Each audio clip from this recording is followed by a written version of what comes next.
Assalamualaikum warahmatullahi wabarakatuh. Selamat pagi anak-anak kelas 11 IIS. Sekarang ketemu lagi di hari Senin yang ceria dan panas karena memang geografi ini jam kedua. Kita akan mempelajari tentang persebaran fauna di dunia.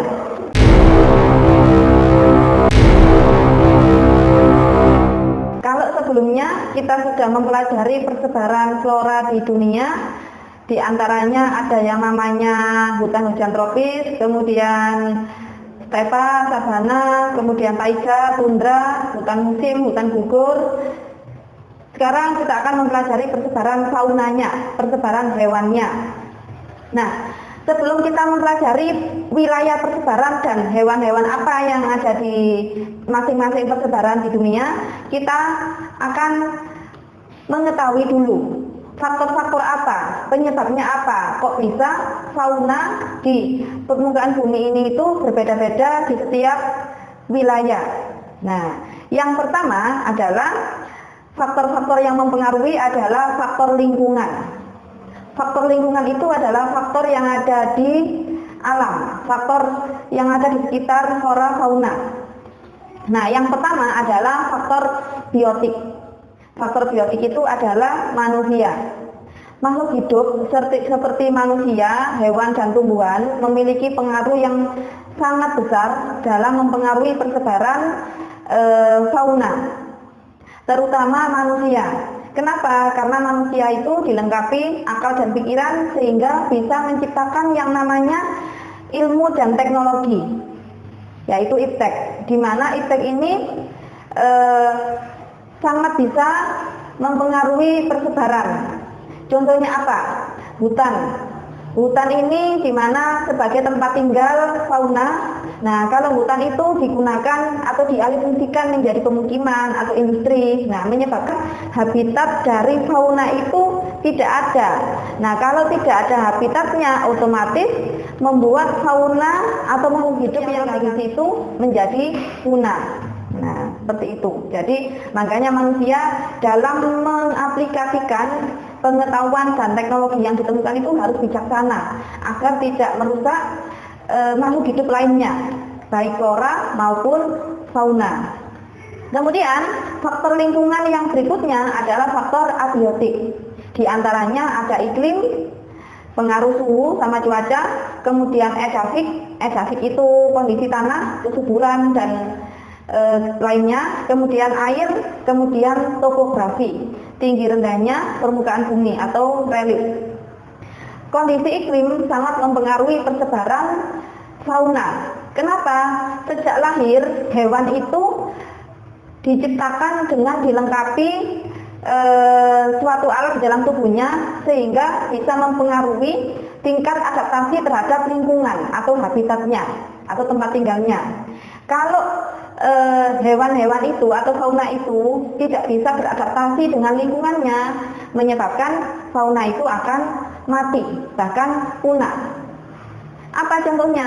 Fauna yang tinggal di kutub dengan yang tinggal di gurun jelas berbeda. Beruang tinggal di kutub, kenapa? Karena dia dilengkapi dengan bulu-bulu yang tebal, sehingga bisa menahan suhu dingin yang ada di kutub. Nah, seperti itu. Kemudian fauna yang tinggal di gurun, nah contohnya apa? Unta, karena dia ini hidup di lingkungan yang sangat panas, bahkan air pun sangat jarang, dilengkapi dengan yang namanya punguk sebagai menyimpan air. Nah, itu tadi contoh iklim mempengaruhi persebaran fauna. Ikan misalnya, nah ikan ini kan habitatnya di air, dilengkapi dengan sirip dan ekor sebagai alat untuk bergerak. Nah, seperti itu. Jadi iklim, kemudian edafik. Nah, tanah juga seperti itu. Tanah ini mempengaruhi persebaran fauna. Kenapa? Karena tanah ini sebagai tempat hidup dari flora, di mana flora itu sebagai makanan dari fauna. Nah, sehingga ada hubungannya antara tanah, flora dan fauna. Topografi juga seperti itu. Topografi. Topografi itu tentang tinggi rendahnya permukaan bumi. Sudah dijelaskan di awal bahwa tempat dengan ketinggian tertentu memiliki kondisi suhu dan tekanan udara yang berbeda. Semakin tinggi tempat, suhu udara semakin dingin. Semakin tinggi tiap 100 meter, suhunya turun 0,6 derajat Celcius, gradien barometris. Nah, apa pengaruhnya bagi fauna?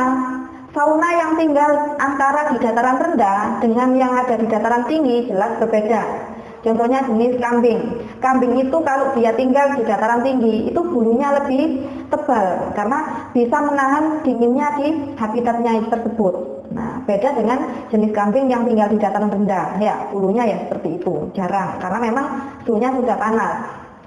Kemudian setelah faktor lingkungan ada dua tadi, biotik sama abiotik.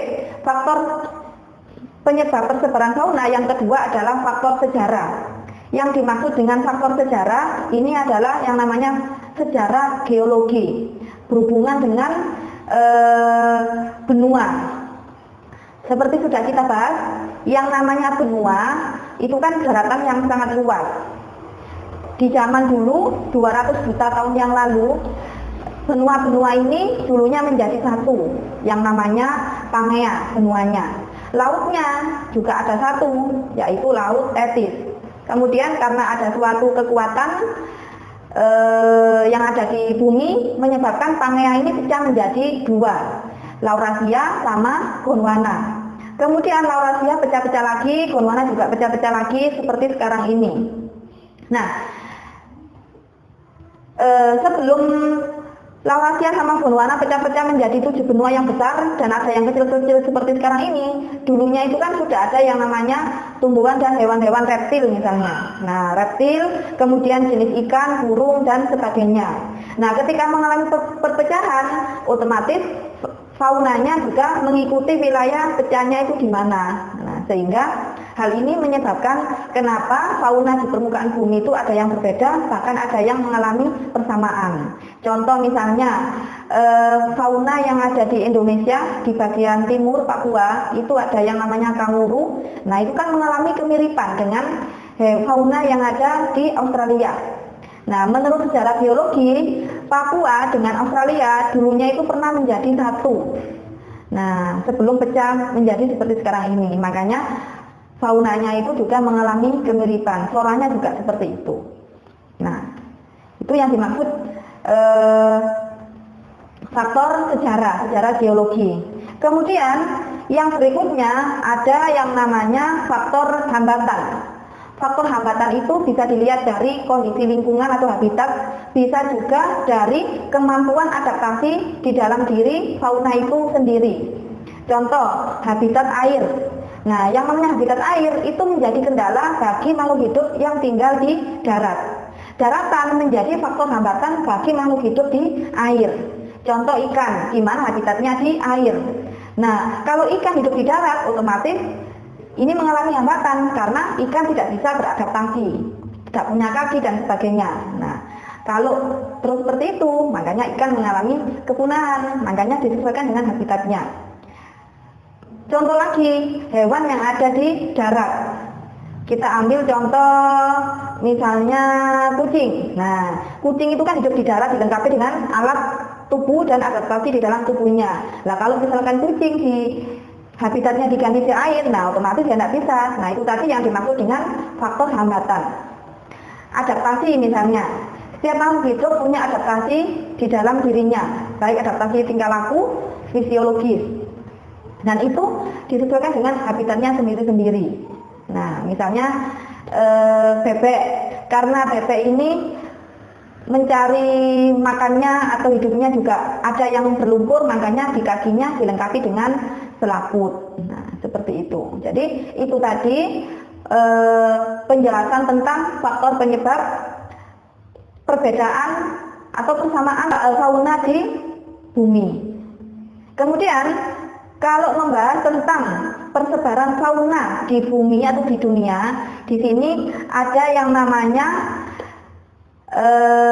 oriental, kemudian Australian, kemudian ada paleartik, kemudian ada neotropik, ada paleartik. untuk mengetahui negara-negara persebaran yang termasuk nearktik, neotropik, oriental, dan Australian. Nah, dan hewan-hewan yang ada di situ, coba perhatikan video berikut.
Nah, setelah kalian melihat cuplikan video yang tadi, kalian sudah tahu tentang persebaran fauna di dunia. Nah, tugasnya adalah sekarang kalian tugasnya membuat peta persebaran fauna di dunia. Jadi tugasnya gambarkan peta persebaran fauna di dunia. Contohnya ini bisa dilihat, atau mungkin kalian melihat contoh dari Google, nggak harus sama dengan peta yang Bu Yanti contohkan, nggak apa-apa, oke? Kemudian waktu pengumpulan peta ini adalah 1 minggu. Misalnya hari ini Senin, berarti dikumpulkan paling lambat hari Senin depan. Nah, untuk keterangan di peta bisa kamu tulis di masing-masing wilayah persebaran atau mungkin di legendanya, keterangannya. Itu negara persebaran dan nama-nama fauna yang ada pada wilayah persebaran. Nah, misalnya neotropik ini meliputi negara ini. Kemudian hewan yang ada di situ atau faunanya ini. Nah, seperti itu. Oke, terima kasih. Cukup sekian. Tetap bersemangat. Jangan lupa selalu berdoa agar corona segera berakhir dan kita bisa segera kembali ke Pondok Yapi kita tercinta. Amin. Terima kasih. Assalamualaikum warahmatullahi wabarakatuh.